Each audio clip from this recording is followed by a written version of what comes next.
All right, guys, we've got Coach Clawson here. Appreciate everybody joining this afternoon. And with that, I'll turn it over to Coach for an opening statement. All right. Hope everyone's doing well. Good to see everyone virtually. And most importantly, Les, I hope you're recovering from shoulder surgery. Connor said he wants to challenge you to a push-up contest. He would win that without the shoulder surgery, so I'm sure it would be even worse now. Thanks, Dave. So we continue to be really productive, having a great spring. First wrapping up last week's pro day. I thought that went really well. I really want to thank, Will and Brett and his staff. I thought the whole environment of it was just so professional. All the banners, the signs. It was really a first class experience, and got so many compliments from the scouts who were here of how well organized it was and how it presented, and obviously how our players did is the most important thing. But when we have a chance to put our best foot forward and have a pro day with 29 NFL teams here, it's certainly nice to get the feedback we did in terms of, again, organization, presentation, and I think our players competed extremely well and helped themselves. We finished our 10th practice yesterday. We have our 11th tomorrow. Again, the goals of spring are to get the systems installed, to develop players. We have our strength levels back to where they were before the pandemic. And, so far we've been able to continue to rep 3 groups. So we started with 3 groups, and I didn't know how long that would last. And when we practice, it's the 1s, the 2s, the 3s. So we're at least 3 deep at every position, and we're getting guys such quality work. The competition level's been high.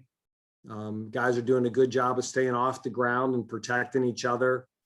And we're just continuing to get good work. And just a lot of guys are really getting better across the board. Again, I love the depth we're developing at quarterback and tailback. We've had a couple of receivers really step up. Jamal Banks is having a really strong spring for us. Donald Stewart is playing really well. Torian Perry. Again, you expect certain guys to be at a certain level, and when those next guys are taking the next step and getting themselves playable, it gets exciting. On the defensive line, Jasheen Davis continues to play at a really high level, and he's been consistent. I really like what Jalen Hudson is doing at linebacker. To me, he's taken a real step forward. Kalen Carson is not looking like there's any sophomore slump at all. He's improved his game from last year, and I thought he had a great year as a true freshman. And a lot of those young secondary players, whether it be JJ Roberts, Nick Anderson, Gavin, Kalen, they're really doing a nice job. Jalen Garnes is really going to help us. So again, just really happy with how it's going. As you know, Les, I love the spring. Just my favorite month of the year is when we get out there and do spring practice. So coaches are having fun, players are practicing with energy, and we're setting ourselves up to have a good season in 21. We just got to make sure we finish it. Dave, since you just mentioned him, on Gavin Holmes, the weirdness of him having a pick 6, but that winds up being the last play of his season. Where was his headspace at for the last couple months as he couldn't get healthy, and then as he's gotten healthier and is able to go? What have you seen from him that you've liked this spring? He just has some very natural corner skills, Connor. He played as a true freshman because he's got very loose hips. He can cover people. He anticipates throws well. And now it's just learning all the techniques that we play in the defense. Sometimes when you play as a true freshman, you're just kind of, you've learned the coverages and the techniques, but you haven't had a chance to master them. And so you're kind of at times guessing a little bit and just playing on kind of your raw ability.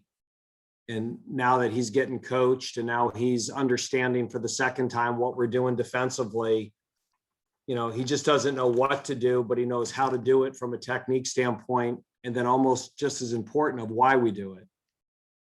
A lot of defense is, what's my leverage? Where's my help? And understanding when you're outside leverage or inside leverage and why, and not have it be just memorization, but understanding the concept of the whole defense. That's what you usually pick up your second or your third year. Coach, you mentioned the competition aspect. What have you seen from that, and how have you gone about just handling the competition aspect, whether it's offense, defense, or even just position on position? Well, we do a lot of ones versus ones, but because of trying to develop depth, like the other day, we did some ones versus twos. So we think we're better on the second offensive line. We think we're better on the second defensive line. Well, let's see how they do against the starters. And are you winning because you're going against the backup, or are you really good enough to play? And so, we've started mixing up the ones and the twos a little bit more.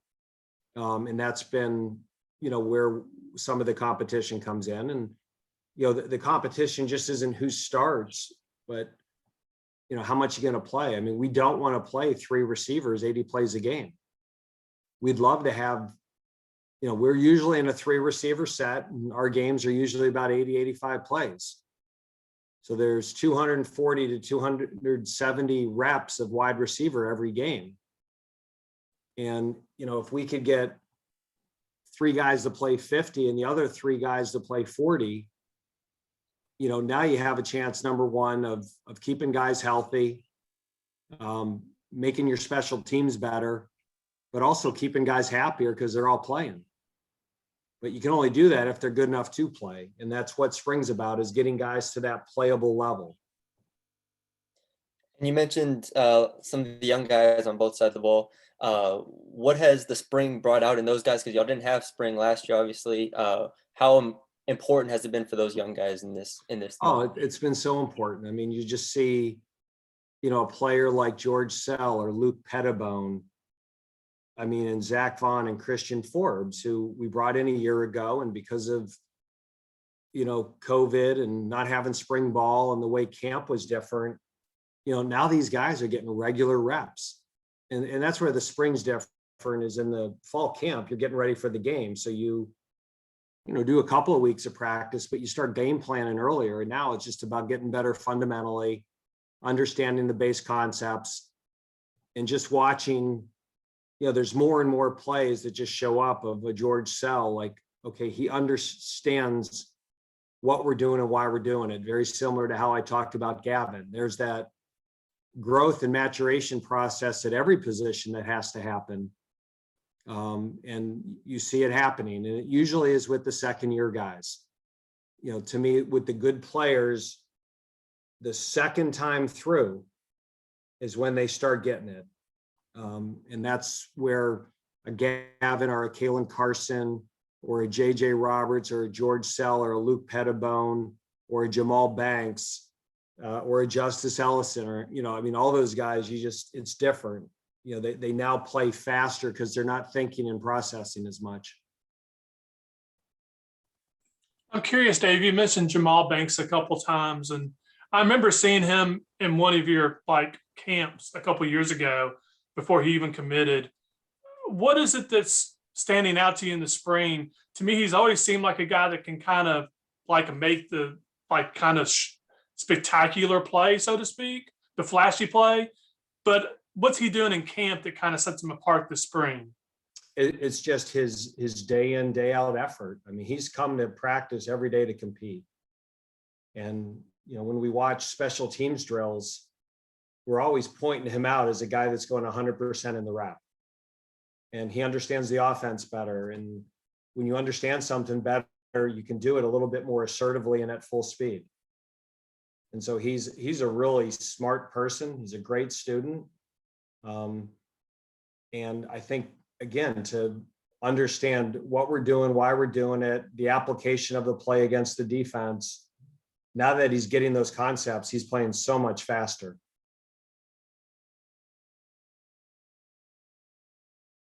Has there been any movement on the Casey Washington front? Yeah, I mean, we're still, again, it might be too late. but we're trying. So we're not going to give up. We really enjoyed Casey. We loved having him on our program. I think he enjoyed playing football here.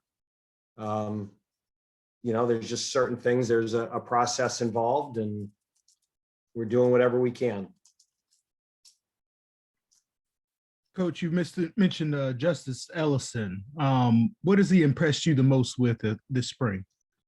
It's going to sound very similar to what I said about Jamal or Gavin. It's just a second-year player who now understands what he's doing, and he plays more decisively. He's playing with confidence. He's not guessing whether he's doing the right thing. He knows when the play's called. This is what I got to do.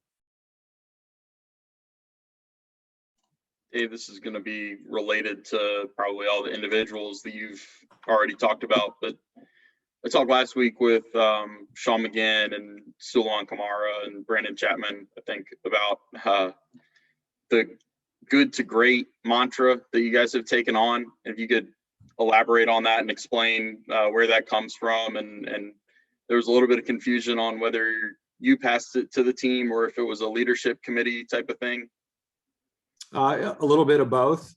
We have a lot of very smart players here at Wake Forest, and some of them are business majors. And there was a guy, Jim Collins, who wrote a book years ago called Good to Great. And I think, we've made progress here. From 2010 to 2015, Wake Forest football averaged 4 wins a year. If you take away the COVID year, we've averaged about 7.5 wins a year from 16 to 20. And how do we make that next step that, we get to double-digit wins, that we're competing for the ACC championship, that we get to play in New Year's Bowls? How do we take that next step? And that's the challenge that I put to the team is, we're to a point here that, when we first got here in 16 and we won our 6th game against Virginia and got back to a bowl, that was a cause for major celebration. And I think now if we're 6-6, we're always excited to go to a bowl. That's always a goal, but that's not the ultimate goal. And so I've kind of challenged our players with being strategic thinkers of what are the things that we have to do within our program to take that next step. And that's what we talk about, with the leadership group. Is there's things they notice, there's things I notice, and we share that with each other. And then we dive into some readings, and again, Wake Forest today, we even studied a poem. Your players aren't dumb. They know the other team that's in the division. So how much do you talk about a team that you're not going to see until, I think it's mid-November or so? We don't talk about Clemson. Clemson is the class of the ACC. We have to improve ourselves. And, if we're honest with ourselves, we've been competitive with pretty much every other team in the league except them. And that is the step that if you want to win the ACC, you have to take. And, for us to claim that this is the year we're going to pass them, that's easy to say. It's harder to do. We haven't been in a game with them that was competitive in the fourth quarter for a while. But we can't, we've had ourselves in a position going into November to get to the Orange Bowl the last 2 years. And we did not finish the way we wanted to in either of those years, or we could have been in a New Year's Bowl. The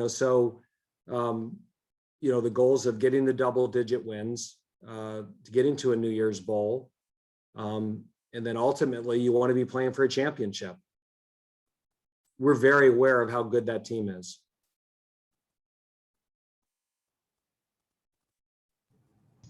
Dave, to switch gears, in terms of, they're talking about opening things back up and having the dead period end. Kind of what's your approach going to be this summer to hosting recruits and that kind of thing? Is that something you've been thinking about? How comfortable, I guess, are you even moving ahead with that? I mean, we're planning, and again, everything, comes from the state and the school. But right now, we're anticipating that, with the NCAA is voting on this April 15th. And, we're anticipating that we're going to be able to, hopefully host camps and be able to host visitors and things like that for the 22 recruiting class. The real challenge that we're dealing with right now, Kelly and Les and Connor, is just the numbers. So, right now the NCAA, waved their magic wand and gave everybody an extra year of eligibility. And because we already had freshmen committed to the 21 team, they're not counting the guys that came back for an extra year against our 85 scholarships. Well, for 22, they're now saying that those scholarships are going to count. And I mean, how do you recruit like that?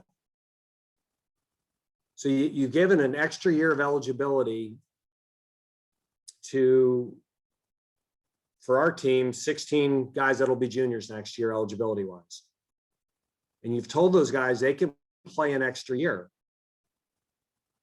But you haven't created a way on our rosters for us to accommodate them unless we don't recruit any freshmen.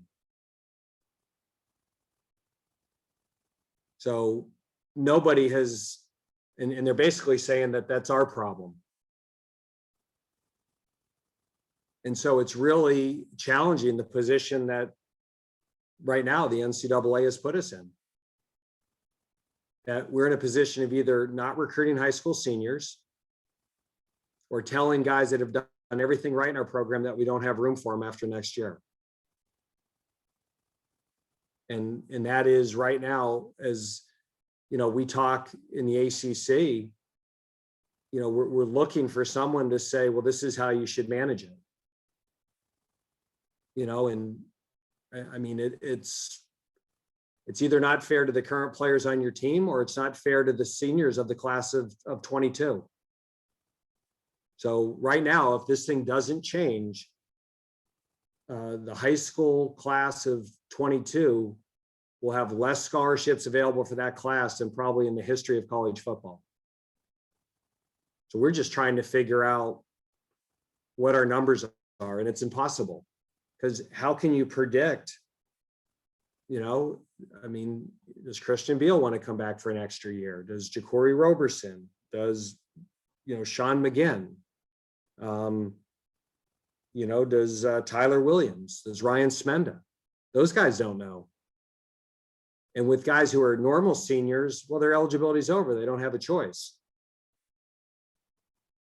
So, if they go, by the time you tell them you're going to go, you can't replace them. But if they want to come back, you certainly want to accommodate them. It's going to create, this is a real problem.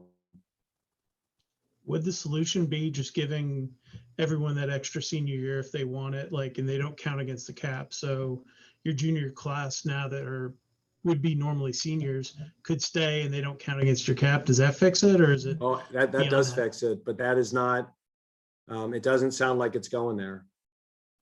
So it's going to be a challenge for all of us.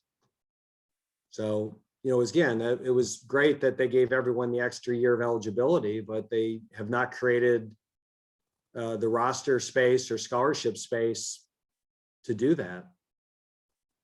Now we don't know what's going to happen. Maybe, I think a lot of last year's guys wanted to come back because they kind of felt, because of COVID, cheated out of their last year. Their last year, there was no fans. We didn't play as many games. Maybe next year's guys feel differently if it's a normal year. But it's just, how do you predict that? So you have the answer, Kelly, but it doesn't sound like that's where it's going, which we're all concerned about it. Anything else for Coach, guys? All right. Thanks, Coach. All right. Thank you. Thanks, Coach. Yep.